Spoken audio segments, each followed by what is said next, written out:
So it's a pleasure now to invite to the podium here Sofia SIMOES, who is the leader of the another project that has recently started, like around the same time as Plan 4S, and it's an era 4CS, as we will hear now. I think it's this one. No? Where is it gone? Oh, you sent it. Can you spot it? Yeah, there. Okay. Sorry.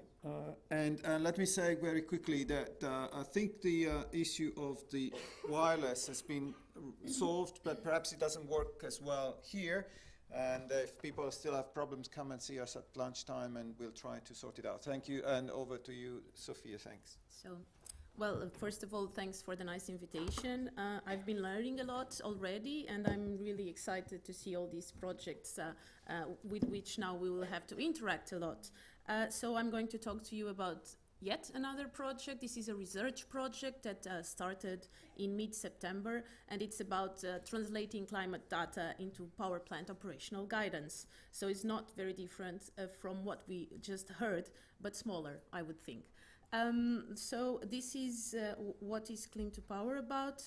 So in a nutshell, this is everything you need to know about our project. So we want to develop a climate service that integrates seasonal. So it's seasonal. We've been hearing a lot about different time resolutions, but we are aiming for seasonal climate forecasts into decision making in the electricity sector.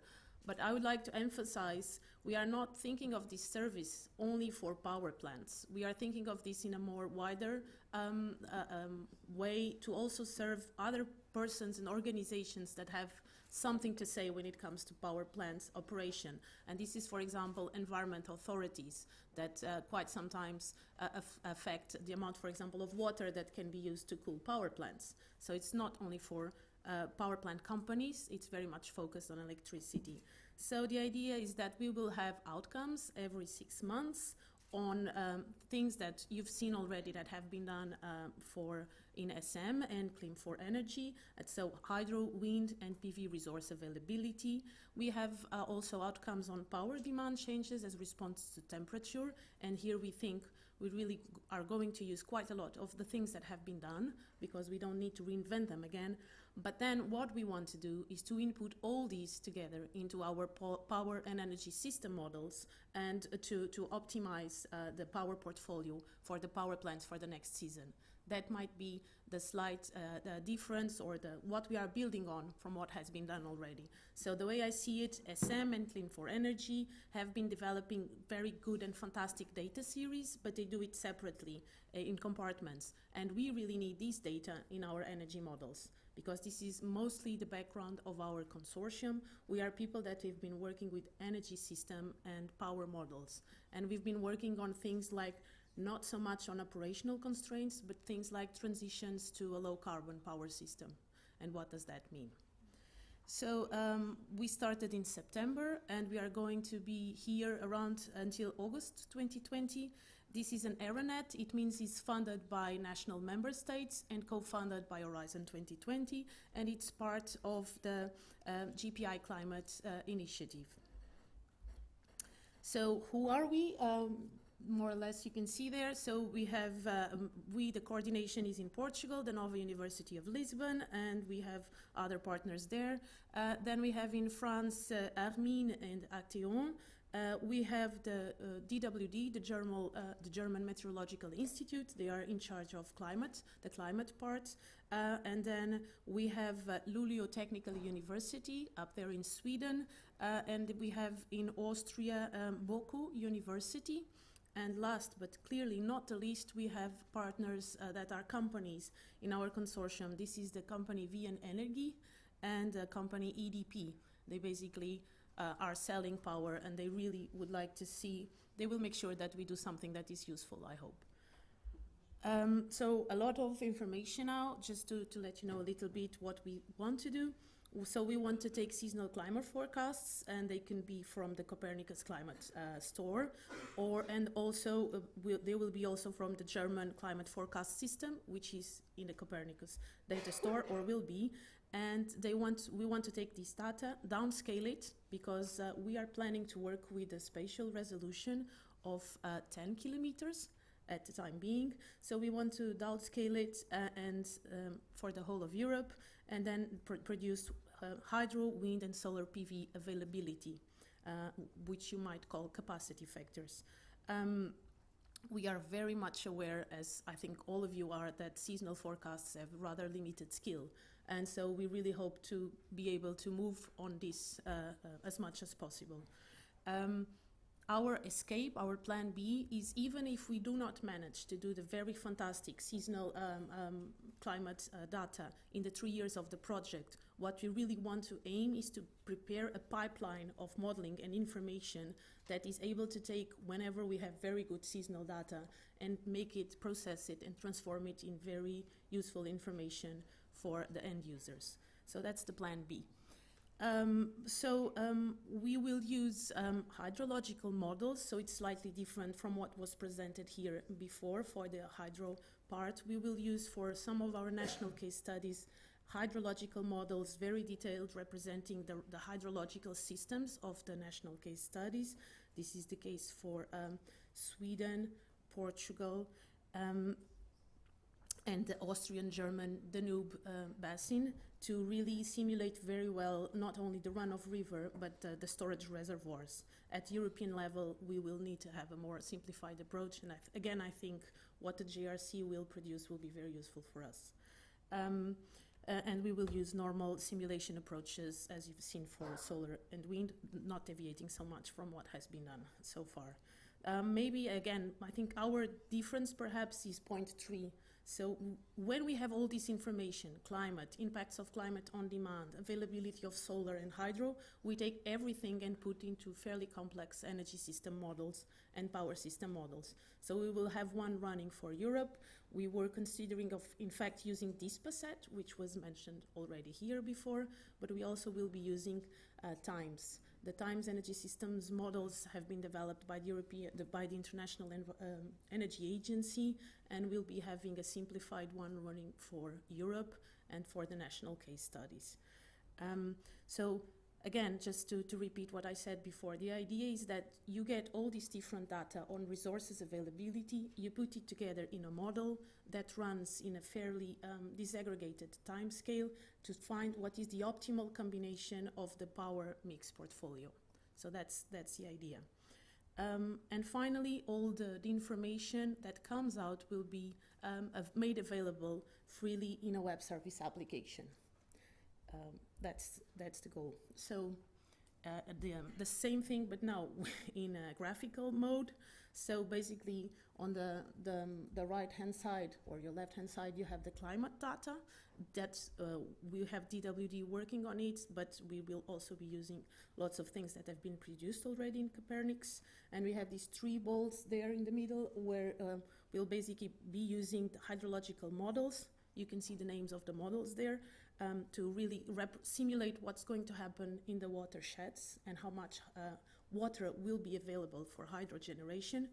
Just a note here, why we use hydrological models, it's really important because it allows us to look at things like concurrent water uses. So by using a hydrological model, we can try to represent and see what happens if you need more water for nature protection, for agriculture, and if there is a drought and you still need to maintain the minimum inflows, these type of things. So that's why we think it's important also to use this approach.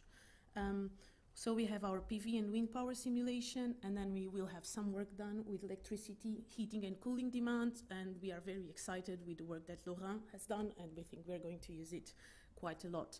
Just a deviation there, we might want to then test what happens if we implement different insulation levels in buildings.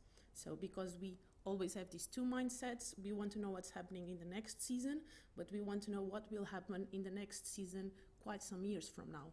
So what if in the next season there will be a next fictitious season, many years from now, there will be lots of insulation. So all this information goes into one ball, the big one in the middle, which are energy system models. So this is TIMES and DISPASET, and also MEDEA for the Austrian German case study. The whole thing is done as it should with a user board. This is basically the end users, the people that will use the information besides academics, and we hope to get lots of criticism from them to make this as more useful as possible. And of course, we want to have an interactive and user-friendly application. So moving on, we have these case studies. So we are developing a climate service for the whole of Europe. This is what you will be able to access once our web service application is ready. But then we want to zoom in four specific areas of Europe, because they have very different environment and climate and power systems. And this is Portugal, where we will very much zoom in the Douro River basin, but also look at what happens in the whole system. And France, where we look at the whole power system of France, and then, as I said before, the Danube River, and because whatever happens in the Danube River tends to affect the whole power system in the region. And finally, but not the last thing, the Sweden, we look at the Luleälv basin and the solar resources there, and we are especially interested on how the operation of the hydro there can help to balance intermittencies. So these 4 case studies, we zoom in, they are studied with more detail, and we develop a service for the whole of Europe. Who are the end users? The way we see it, the end users are power generation and maybe trading companies. There are also power system operators and regulators, water and environment authorities, as I told you before, because sometimes it's not a matter of having enough water, it's of being allowed to use the water, because there are other uses. And lastly, perhaps power consumers. This is the idea. So where do we stand now? The project started in September. We've been moving slowly but surely. We are in the right ball there. So these boxes represent what is being done in the different parts of the project. We are working together with end users to set end user requirements to make sure that what we develop in the climate service is useful. We have a first user board meeting on April 5th. Some people in this room will be there. So we are part of this meeting. We have Eurelectric, the European Environment Agency, the Joint Research Center, DG Energy, the World Energy Meteorological Council, and I just heard we got confirmed participation of DG Climate Action and ENSO-E. So it's not so much on just going into the power system, but we really want to hear on public policymakers and how we can together think about how to regulate and control and manage as an energy system that will become more and more dependent on climate. So if any of you, we have room for a few more people. If you want to come and participate in our meeting in Brussels, if this is the case, send me an email until the end of next week, and we will try our best to accommodate you, and would be delighted to have your inputs. So on the climate front, this is the second box. We've now are making available to our consortiums a toy data set of climate data with a 3-hour resolution and a roughly 10-kilometer geographical resolution to enter the hydrologic models to see how much we can do with it. This is basically to get all the models talking to each other, which is not trivial, as you know. So they are starting to do quite some work with the downscaling the data, and we have also a branch in the project, a smaller branch in the project that looks at, we mainly look at seasonal data, but we also want to look at long-term climate projections. So this is also starting the activities. So we have a working package focusing on demand simulation and renewable energy. This is also starting. We are not developing new models. We've had these power models. We have the hydrologic models. Now it's a matter to make them talk together, because they were never as disaggregated as the climate data. And now we want to make our models, our power models, more capable to capture climate variation. Before was not important, but as you heard, it's becoming more and more important. So this is now what we are doing. And finally, from April, We are starting to develop, actually, my colleague in the back is developing an European times model with an appropriated times resolution to integrate all these, and is estimating climate-related electricity costs and emissions variability. This is our idea. Because this is a seasonal idea, the point of the model is that by the end of 2018 of the project, we will have a first set of draft results. So the models will be talking together. We'll be able to tell the end users, well, with our first draft, very bad results, this would be the best way to configure your power system in the next season. By mid-2019, we will do that again. So we will be able to see how wrong we were, because it's seasonal. And by end of May, we will have this result pipeline ready and the climate service available. So this is just what we're using for end user requirements, and this is my last slide. So just to let you know that we are very much eager to build on what is there. We don't want to do everything new. We don't have time for that, and it would be a waste of time. We are potentially going to use the multi-model ensemble already of C3S.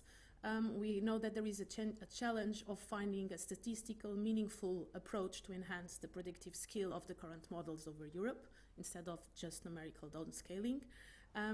We think, or I think, that maybe the use of the energy system models that can use additional level of detail is really the added value of our project. And maybe because we look at these combined effects of all resources availability and concurrent water uses. So yes, this is basically CLIMZPOWER. If you want to know more about us, this is where you can find us. Thank you.